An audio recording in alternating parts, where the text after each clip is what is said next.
द्वितीय वर्ष संस्कृत के द्वितीय प्रश्न पत्र में हम भारतीय संस्कृति का अध्ययन कर रहे थे। इस ऑनलाइन शिक्षण कालांश में हम वर्ण व्यवस्था के गुण एवं दोषों का संक्षिप्त में अध्ययन करेंगे। वर्ण व्यवस्था के गुण। हर व्यवस्था के अपने अपने गुण एवं अपने दोष होते हैं। इसी प्रकार वर्ण व्यवस्था के भी अपने गुण एवं दोष हैं। सर्वप्रथम गुणों की विवेचना करें तो पहला गुण है भारतीय संस्कृति, सभ्यता एवं धर्म की रक्षा।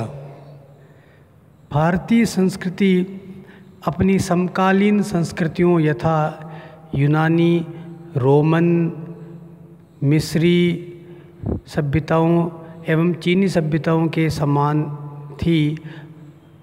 यूनानी, मिस्र, रोमन सभ्यताएं जहाँ समाप्त हो चुकी है, वहीं भारतीय संस्कृति सभ्यता हजारों वर्षों के विदेशी आक्रमणों के बाद भी यदि विद्यमान है तो इसका एक कारण वर्ण व्यवस्था भी है, क्योंकि वर्ण व्यवस्था में एक विशेष रुचि एवं योग्यता से व्यक्ति ज्ञान, शक्ति, व्यापार, सेवा के कार्य करता था।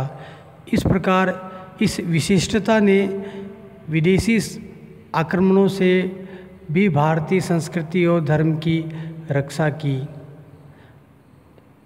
यह हम पूर्व में ही अध्ययन कर चुके हैं कि प्रसिद्ध शायर अल्लामा इकबाल ने भी कहा था कि यूनान और मिस्र सब मिट गए, जहाँ से कुछ खास है कि हस्ती मिटती नहीं हमारी। तो इसका एक कारण ये वर्ण व्यवस्था में आई विशिष्टता है। दूसरी विशेषता है कार्यगत कुशलता। जब वर्ण व्यवस्था जन्म पर आधारित हो गई तब व्यक्ति अपने व्यवसाय को पैतृक रूप से करने लगा एवं संतान भी उसी कार्य को देखते हुए बड़ी होती हैं एवं कालांतर में वही व्यवसाय अपनाती है, तो उसमें उस कार्य को निरंतर करने से अधिक कुशलता, निपुणता आ जाती है। तीसरी विशेषता है रुचि एवं योग्यता पर आधारित। मूलतः वर्ण व्यवस्था एक व्यक्ति की वैयक्तिक क्षमताओं, रुचियों पर निर्भर थी। व्यक्ति में जो रुचि थी वह उसके अनुसार अपने कार्य का वर्ण या चयन करता था। वर्ण व्यवस्था के दोष। वर्ण व्यवस्था में दोष भी हैं। पहला जो दोष है वह है कि कालांतर में जन्म पर आधारित हो जाना। मूलतः वर्ण व्यवस्था का जो भेद था वह व्यक्ति के गुण एवं कर्म के आधार पर था, परंतु बाद में वह जन्म पर आधारित हो गया। यदि कोई व्यक्ति पढ़ा नहीं रहा है, फिर भी वह ब्राह्मण माना जाता था। तो इस प्रकार व्यक्ति की जो रुचि और योग्यता है, यदि वह पढ़ने की है, फिर भी वह यदि ब्राह्मण नहीं है तो वह उस व्यवसाय को अपना नहीं सकता था। तो निश्चित रूप से जब जन्म पर आधारित व्यवस्था हो गई तब इसमें दोष आ गए। दूसरा जो दोष है वह है अपने ही वर्ण तक सीमित हो जाना। क्योंकि चारों वर्णों में जब जन्म के आधार पर व्यवस्था निर्धारित हो गई तब प्रत्येक वर्ण अपने अपने हितों से बंध गया एवं अपने ही वर्ण के बारे में सोचने लगा। इस प्रकार यदि कोई व्यक्ति क्षत्रिय है तो वह क्षत्रिय वर्ण की हित की बात करता था, ब्राह्मण है तो ब्राह्मण वर्ग की। इस प्रकार वर्ण की व्यापक न होकर के संकुचित हो गई। तीसरा जो दोष है वह है देश की एकता या राष्ट्रीयता में बाधक। क्योंकि वर्ण व्यवस्था में व्यक्ति पहले अपने वर्ण को कि मैं ब्राह्मण हूँ, क्षत्रिय हूँ, वैश्य हूँ अथवा शूद्र हूँ, इसको सोचता था, न कि राष्ट्र को। अतः जब सर्वप्रथम उसका हित वर्ण से बन जाता था तब वह राष्ट्र के बारे में नहीं सोचता था। इस प्रकार जहाँ देश की एकता को धक्का लगा और अनेकताएं बढ़ी, फलतः कालांतर में विदेशी आक्रमणकारी अपने प्रयासों में सफल हो गए और भारत पराधीन भी हुआ था। इस प्रकार वर्ण व्यवस्था की विवेचना करें तो वर्ण व्यवस्था में जहाँ गुण है तो वहीं दोष भी है।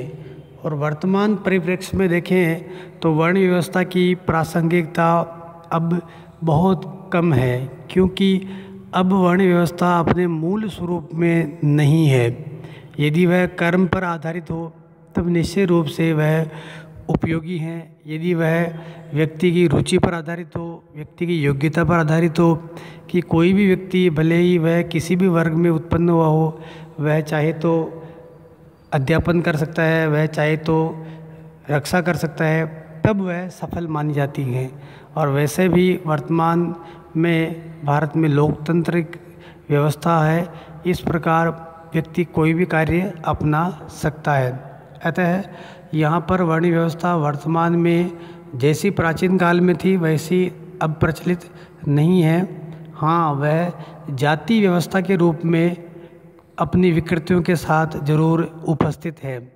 यह उल्लेखनीय है कि वर्ण व्यवस्था एवं जाति व्यवस्था में मूलतः अंतर है। इसका उल्लेख हम पहले के कालांशों में कर चुके हैं। अतः वर्ण व्यवस्था में गुण एवं दोष दोनों ही एक साथ विद्यमान है। धन्यवाद।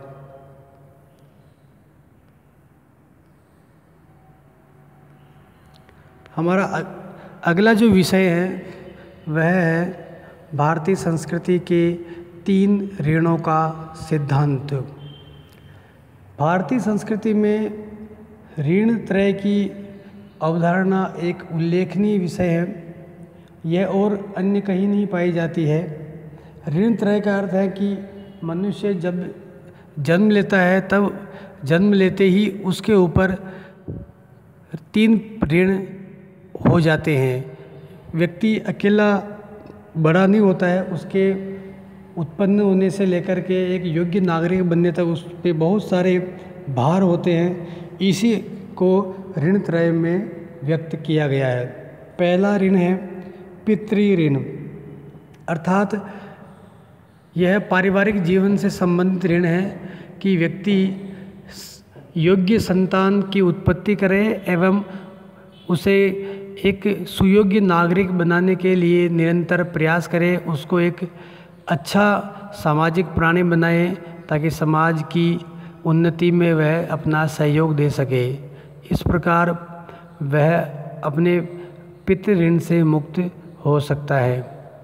दूसरा ऋण है ऋषि ऋण, या ऋषि ऋण का अर्थ है कि जब विद्यार्थी जीवन में वह ब्रह्मचर्य आश्रम अपनाता है, शिक्षा प्राप्त करता है, तब वह गुरुकुल में ही निवास करता है, गुरुकुल में ही अपनी भोजन की व्यवस्थाएं पाता है एवं वहीं आवास एवं शिक्षण निःशुल्क पाता था। तो चूँकि एक गुरुकुल में रह कर के वह अपनी आवश्यकताएं सुविधाएं पूरी करता था, अतः जब वह स्नातक संस्कार पूरा कर लेवे, वह गृहस्थ आश्रम में आ जावे, तब वह उस ऋषि ऋण से उऋण अर्थात मुक्त हो सकता है। वह ब्रह्मचर्य के बाद भी गृहस्थ आश्रम में स्वाध्याय करता रहे, अपने ज्ञान को बढ़ाता रहे एवं जब समर्थ हो तब कुछ आर्थिक सहायता वह शैक्षणिक संस्थाओं में गुरुकुलों में देता रहे। तो इस प्रकार जहाँ शिक्षण संस्थाओं की वृद्धि होगी एवं स्वाध्याय से उसके ज्ञान की वृद्धि भी होगी, तब वह ऋषि ऋण से मुक्त हो जाता है। तीसरी अवधारणा है देव ऋण, अर्थात गृहस्थ आश्रम में यज्ञ के द्वारा देवताओं को संबोधित करते हुए अग्नि में आहुति देना एवं पर्यावरण की शुद्धि करना। तब ये माना जाता था या यह विश्वास था कि देवता आहुति देने से प्रसन्न होते हैं, तो वह देव ऋण से मुक्त हो सकता है। इस प्रकार इन ऋण त्रय की जो अवधारणा है उसमें व्यक्ति को एक सुयोग्य नागरिक, एक उत्तरदायित्व युक्त नागरिक बनाने की भावना उपस्थित है। ऋण त्रय का महत्व। इस अवधारणा से व्यक्ति में सामाजिकता का विकास होता है। वह एकाकी नहीं रह सकता है, क्योंकि इन ऋणों को चुकाने के लिए व्यक्ति को समाज में रहना पड़ेगा, आर्थिक रूप से सक्षम होना होगा, एक सुयोग्य नागरिक बनना होगा, ज्ञान को बढ़ाना होगा, तो इससे वह समाज का ही सहयोग लेकर पूरा कर सकता है। दूसरी विशेषता है या महत्व है उत्तरदायित्व की भावना का विकास, क्योंकि यदि व्यक्ति कोई निःशुल्क सुविधा प्राप्त करता है तो जब सक्षम हो जाए तब वह अपनी ओर से कुछ आर्थिक सहायता देकर के उस निःशुल्क व्यवस्था को बनाए रह सकता है और बढ़ा सकता है। तीसरी विशेषता है सांस्कृतिक एवं साहित्यिक उन्नति। जब व्यक्ति ऋषि ऋण से मुक्त होने का प्रयास करता है तब निश्चित रूप से वह देश की शिक्षण व्यवस्था को मजबूत करता है, आर्थिक सहायता देता है, तो इससे देश में सांस्कृतिक एवं साहित्यिक शैक्षिक उन्नति होती है। धन्यवाद।